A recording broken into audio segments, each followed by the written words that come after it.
helping them is a very big new measure that we're coming up with. And for that, an allocation of 5,000 crores per city economic region. Imagine the amount, 5,000 crores in 5 years, 1,000 crore per year per city is being given, and the emphasis is going to be largely on tier 2, tier 3 cities. And then, talking of infrastructure further, with the capital expenditure coming with the big number, you're having also the high-speed rail corridors. 7 of them announced. The destinations are clear so that they become the bridge for all these economical robust sectors. So those are for making sure that the infrastructure, the capital expenditure are getting tied up, and the country benefits from the ripple effects that these can bring in. The 7 strategic and frontier sectors in which we've highlighted that will increase productivity and also have new investments come in and give emphasis for India's own brand on those things is on the biopharma sector. I think that's going to be a big change in the way in which we are looking at giving capacity for those who are able to research, who are able to undertake research and development. So 10,000 crore initiative again over five years for domestic biologics and biosimilar production. This is a clear message and backed with enough substance that India's lead in the pharmaceutical sector should be kept intact, but at the same time bringing newer ways of helping the pharma sector, and also because it has an impact on human health. Semiconductor mission had 2 major announcements that will improve the India stack and also the IP related matters. Electronic components manufacturing scheme for 40,000 crores. It's a major encouragement for electronics to become self-sufficient. We have also announced establishing rare earth corridors so that India can face and be able to meet its own requirements with its materials. So once we identify and are able to explore these minerals and process them, make them available for us, our dependency on external sources for bringing in the rare earths will be lesser, and we've identified the states where we want to establish this rare earth corridors. They are going to be in Orissa, Kerala, Andhra Pradesh and Tamil Nadu. So these are very important developments, and they are going to have multiple decadal impact on the Indian economy. Our dependence on magnets and rare earths will be brought down. 3 dedicated chemical parks, again for reducing our import dependence. High-tech tool rooms for research that will be set up in 2 locations. Very important thing is about the construction equipment being imported. That could be for building tunnels or metros or high energy and also heavy duty equipments which we are relying on imports. We want to manufacture them in India, and that is why I said, how does it affect the common man? It affects because firefighters today have novel, new, big ticket and small, very small firefighting tools and weapons or equipments. We don't have them in this country. That's why if there is a fire accident in some very congested area, our equipments are not able to reach those points. Whereas there are equipments which today are produced abroad, which can navigate those small corridors and go save people's lives. Whether they or huge ones, all of which we want to make sure that we will have production in this country itself, whether they are tunnel boring or anything else, from small to big. We want to bring in those very impactful infrastructure into India. So we will support domestic manufacturing. Then container manufacturing is another which we'll support. I think I've gone in detail talking about the textile support in various forms. One very important announcement was made, Mahatma Gandhi Gram Swaraj Initiative, which will make sure khadi, handloom, handicrafts will all be brought in, and one district, one product will all be brought in in this initiative, and we'll be able to support rural artisans, rural workers, and handloom weavers in those areas. Legacy industrial corridors have got saturated. Manufacturing happening there is now very constricted because they are not able to bring in newer robotics and others. So we want to upgrade these legacy industrial clusters so that they become competitive and efficiency comes into these places. Even more important is the champion MSMEs, small and medium industries, entrepreneurs, MSMEs, who are going to be given all the support, and three-pronged approach is being taken up there. We are giving equity support, we are giving also liquidity support, above all professional support for them, so that MSMEs, the equity support is supported by a 10,000 crore SME fund, growth fund. Above all, we are also topping up the Self-Reliant India Fund with 2,000 crores. So MSME should not feel any dearth of resources for equity. Similarly, they should feel any difficulty for liquidity in their hands, because the TREDS platform will now be treated almost as a backed up, security backed up instrument with which they'll be able to discount and get their monies. For professional support, we're working with the chartered accountant and cost accountant institutes so that they can create corporate mitras who can help these MSMEs in filing their returns, doing their accounts, and so on. Above all, for youth and training, there's so much. You've heard this speech, so I won't want to take your time on it. High-powered education to employment enterprise, standing committees being formed, so that they can recommend measures for service sector as a core driver of Viksit Bharat.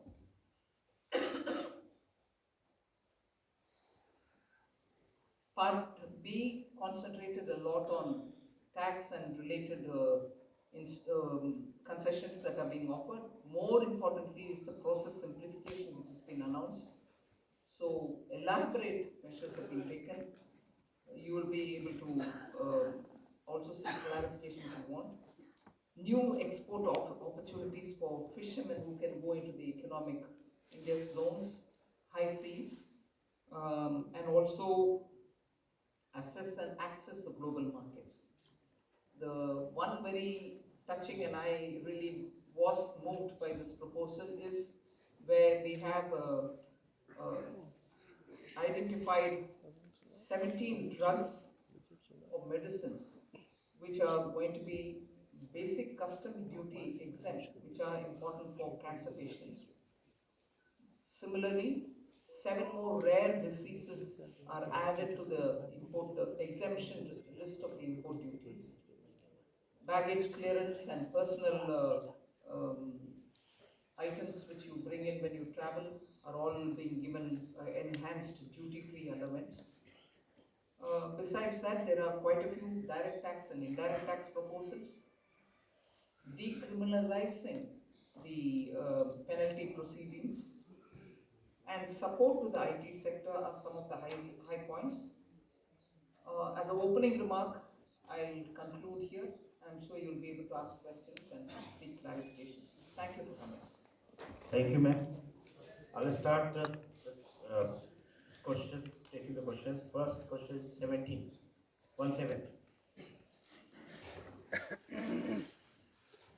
Good afternoon, ma'am. Shishir here from Lincoln Business Bank. Ma'am, my question is that under the miscellaneous capital receipt, the provision is 80,000 crore rupees. And last year the provision was 47,000 crore, which has been reduced to 37,000 crore. Does this mean that there will be more equity monetization this year, or there will be more focus on the asset monetization of CPSEs?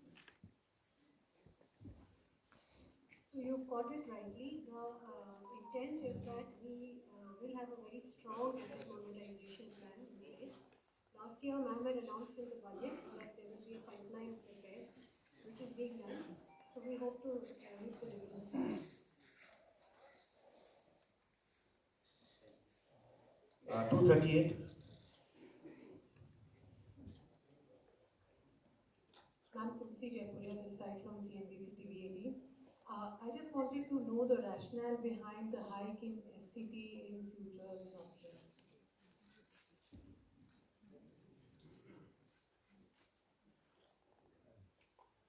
So, first of all, some conclusion. In fact, the question that you have asked rightly reflects the announcement itself, that the only change made in STT is in the future and options. All the other STT rates remain the same.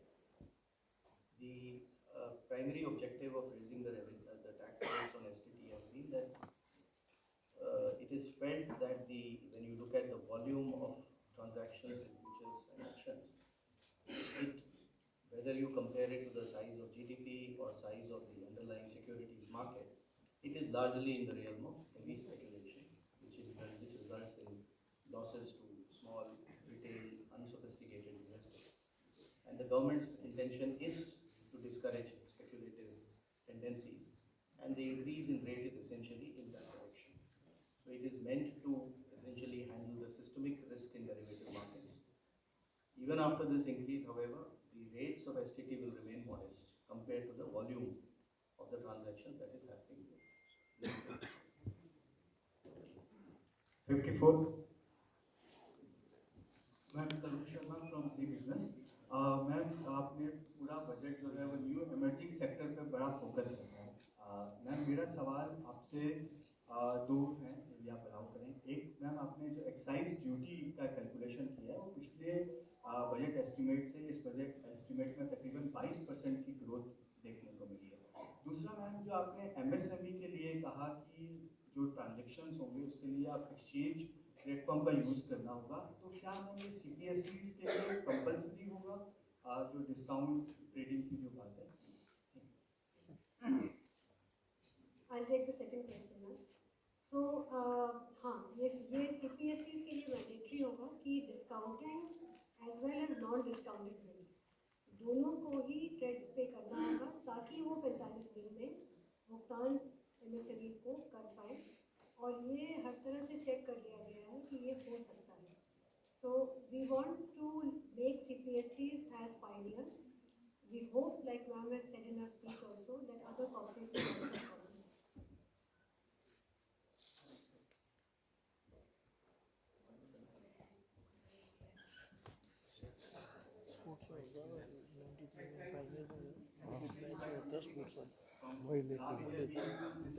Because there is from 1st of February, all the tobacco products have come back into excise, and all those revenues will account for the increase in the next year. 209.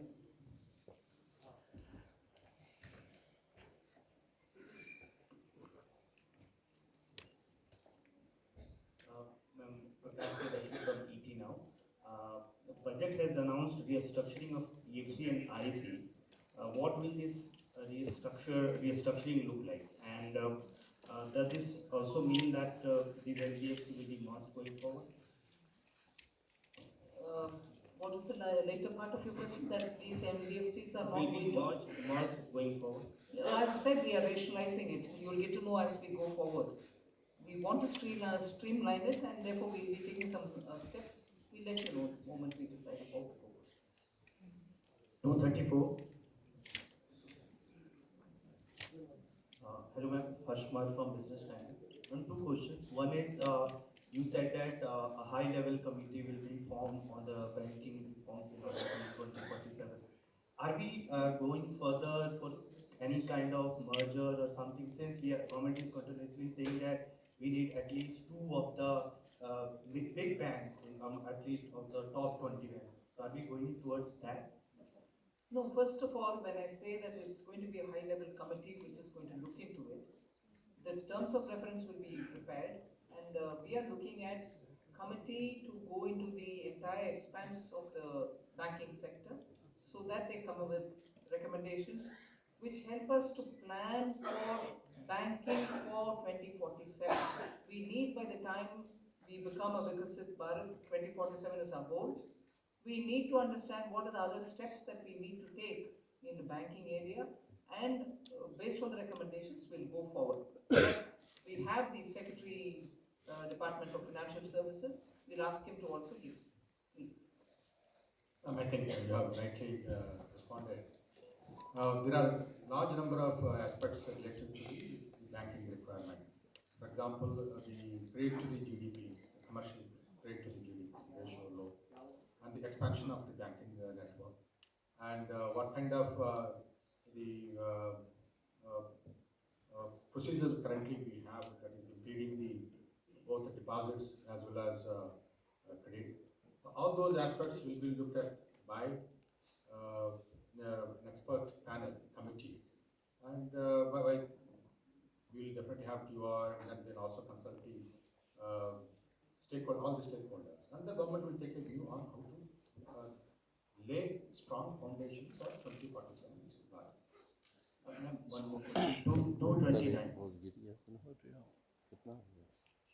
Left side, yes. Primakshu from Anandabhadan Patrika. Ma'am, have you consciously avoided announcing any bonanza for the pole-bound states? And secondly, can you elaborate on this coast corridor, industrial corridor you announced? See, the industrial corridors are very critical for supply chains. We need a predictable mineral, rare earth and magnet related products to be made available for India's manufacturing. Whether it's lithium ion, whether it's automobile sector, whether it's the new age solar, you need these rare earths to be processed and be made available. We have enough raw materials. The coastal areas are rich in these minerals, and therefore states also felt, and I must credit that the interaction that I had with the finance ministers pre-budget, many states felt that there are rare earths which they can utilize. We then sat up in the budget group that we have, Revenue Secretary, DFL, Secretary DA, and thrashed out, talking with the states. What are the kind of things that we can do so that their capacities to extract these minerals, process them, make them something which the industry can benefit from. So India can be less dependent on imports of these minerals. That is where, having spoken to states, we thought it's very important to recognize the corridor and give a policy for it so that industries can invest, private sector can come in, governments, state and center can come together on it. That is where these corridors were announced. And looking at the success of the defense corridor, I can confidently say these rare earth corridors will make that big a difference to the Indian economy. The first question, I think there's enough to cover all the election states. If I do, you will ask me why have you done it only for the election states. Now I've done it for election and non-election states as well. You want me to spell out what has been done only for the election states? I'm quite happy to do it. 262, right? And the front, please. Yeah, yeah, front side. Front side. Good afternoon, ma'am. Sapna Nas, CNBC TV. Two quick questions. Just wanted to understand the gross borrowing and over 17 lakh odd crore, the government look at it as being on the higher side, just asking that. And within that also, if you look at your net tax revenue stream, of course, B2RE is higher, and a lot of concessions have been given away both on direct and indirect taxes. But the trend seems to be a bit flat, around 28 lakh odd crore. So if you could explain to us, how is this impact looking? And second, ma'am, in terms of disinvestment in 80 odd thousand crores, would this also include IDBI stake sale sometime in FY27? Thank you very much. You've covered a number of secretaries all at one go. So on the borrowings, no, we don't think it's on the higher side because the net market borrowings are in the range of 11.73, which is been plus around that number for the last couple of years. The larger number is because we have 5.5 lakh crores which have to be repaid this year. So to that extent, we don't think that it's a large number. We have a plan how to manage this, and according to that plan, which also gets released from time to time, the market will also know as well as Four.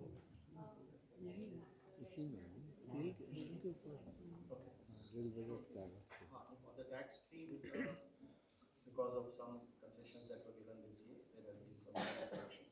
But if you look at the next year, the direct tax is growing at 11.4% and continues to be 3.1% of the GDP. The total collection would be 6.9%. The indirect tax excise is growing very heavily because of the base correction, the base which has got added.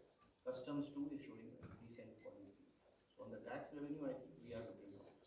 And GST, as you would have seen the collection figures today, after rate rationalization, buoyancy which we had expected, and in this all we had discussed about it, you can see that coming back on the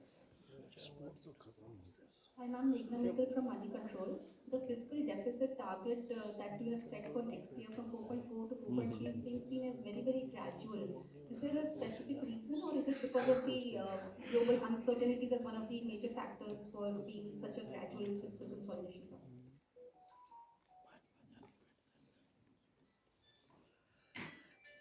I would have thought you will appreciate it being gradual. Because particularly fiscal, drastic changes don't go down well. One or the other section gets hurt. We will have to be gradual, but yet keep it well within that band which gives confidence, and to show that we care for fiscal prudent management.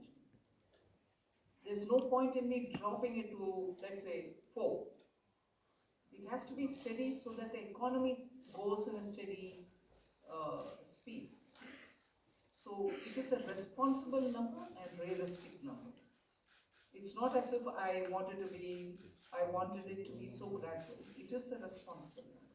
We should achieve it and equally not bring in any kind of turbulence anywhere. Thank you. From the center flank, 190. Thank you and congratulations on a very comprehensive budget. So you start. I was going to look at PAB and say this side is being ignored. Yes. But good that we called you. Thank Come. you. I'm Prajna Saxena from CNBC International in Singapore. I'm very curious because you started talking about tech, and I want to ask a question about the ISM 2.0. There are those on the outside who say that India sort of lags when it comes to AI innovation, especially in innate innovative LLMs. Is the strategy of ISM 2.0 to sort of become part of the global value chain, or are you more positioning towards India creating its own native LLMs? Thank you. I think Kashmini Vaishnav, the minister, has been speaking extensively about this. There are several aspects of it. We want to be sure that in the semiconductor domain, we have every expertise for all those 5 major chip or modeling or the infrastructure, design, every aspect of it. So he's talking about creating abilities within capacities within the country to be able to have that kind of infrastructure well laid out within the country. And similarly, if you're looking at the way in which our startups are working, using AI, and very clearly we have also shown a path that it is not just the large language models, but also smaller ones, medium-sized ones, which can serve the requirement of your economy. So AI in India, particularly when you have a huge demographic dividend, will have to give us results to ensure that our people have work and also the opportunities are going to be enticing enough for the youth. It cannot replace human efforts. So we are at the same time redefining for ourselves, if I may use that expression, on how to use AI, what is the capacity that we have to create, the kind of infrastructure that we have to lay in the ground for it. Equally, the products which come out of it will have to benefit our people because our youth are revving to do more and new. For them to do something new and for them to do something more, we have to create benefits out of AI rather than push along with AI unthinkingly that it doesn't serve our people. So I think these many different factors play in making a decision on semiconductor. And that is where semiconductor ISM 2.0 looks into these aspects as well. And I'll ask the CA to speak a bit on it because he spent a lot of time so that he could effectively capturing what's happening down. Ananta, you want to say anything on that? actually we have to see the semiconductor mission and the announcements related to the rare earth corridor, which ma'am talked about a few minutes ago. All of them as part of the framework that we presented a couple of days ago here on the strategic resilience part. So, in fact, many elements of this ma'am's budget speech focus both on equipping us to handle the AI-related technology as well as skilling the population in areas where they can be immune to some of the AI-related impacts as well. So it covers both dimensions, and therefore the semiconductor mission, the rare earth corridor, and also some of the Part B announcements ma'am made about the various electronics and manufacturing sectors were all part of the initiatives to make sure that we make ourselves strategically resilient in a very fraught global environment. 138 at the back side.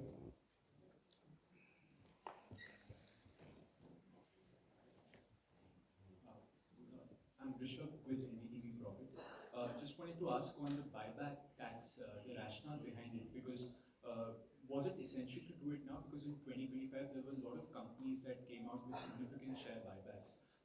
Also because, and also do you foresee some sort of a reduction in buybacks?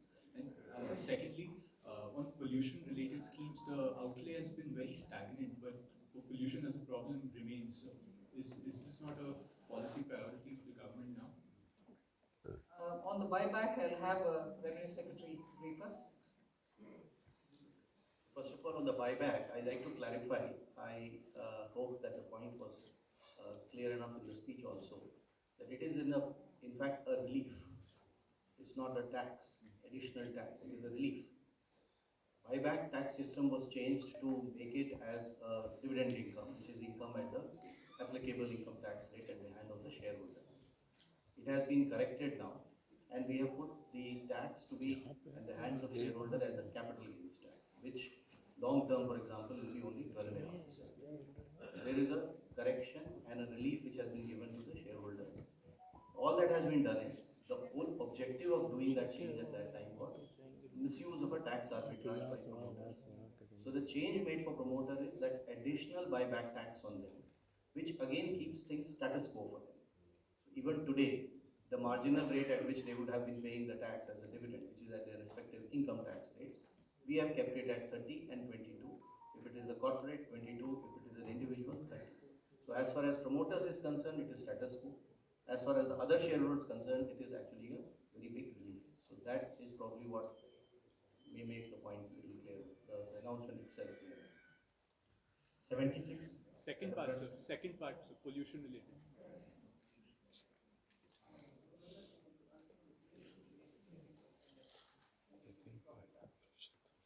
So pollution is a priority with government, and not everything has to appear at the budget speech is how I would put it. So we are working with many state governments on projects related to air pollution, even water pollution.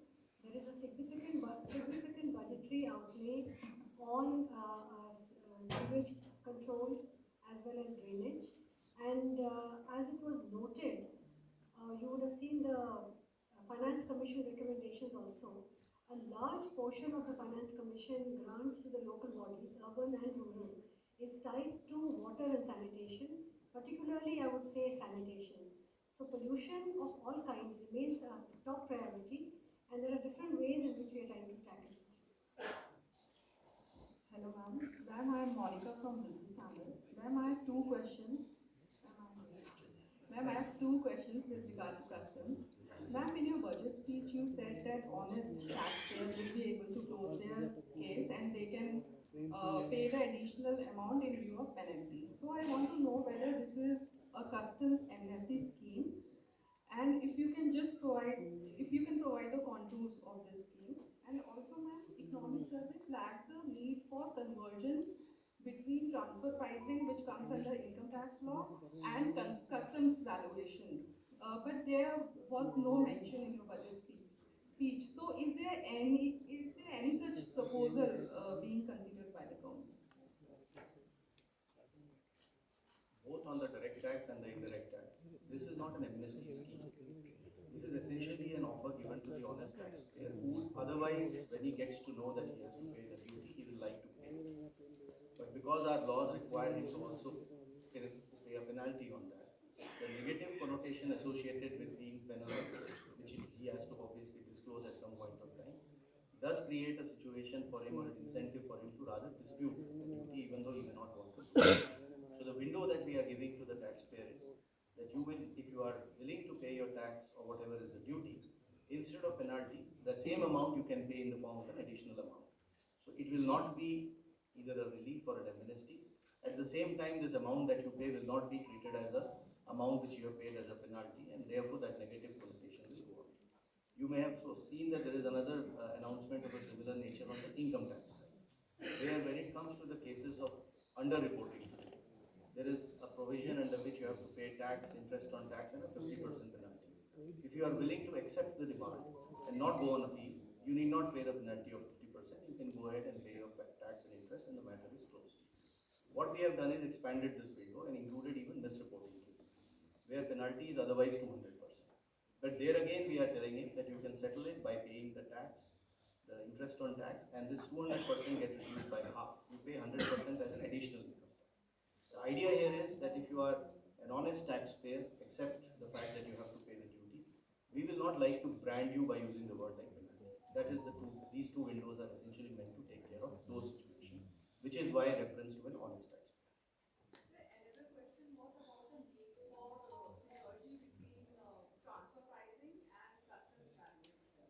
So several industry players, they were also looking forward to this announcement. So is there any such proposal being considered by the Central? Yeah, we are examining that separately. 194. Yes. Ma'am, this is Amitul Singh from CNBC International. Congratulations to you and your entire team. I have two questions. The first is the foreign investors. There were a number of expectations that taxation structures would be changed, particularly when you think about things like withholding tax. So what we want to understand is whether that was even discussed within the government. And my second question is 15% defense spend increase. How much of that has to do with global uncertainty? Revenue Secretary can answer on the first question. See, global uncertainty is something which definitely occupies all the officials' mind when we are preparing for the budget. But I won't attribute it to be the cause for any one step. Across the board, we kept that in mind. So it's not the cause for any one thing that we've done or one thing which we did not do. That's kept in our mind. Our macroeconomic fundamentals are strong. You heard the CEA speak that despite you having a macro sound economic foundation, you're still sort of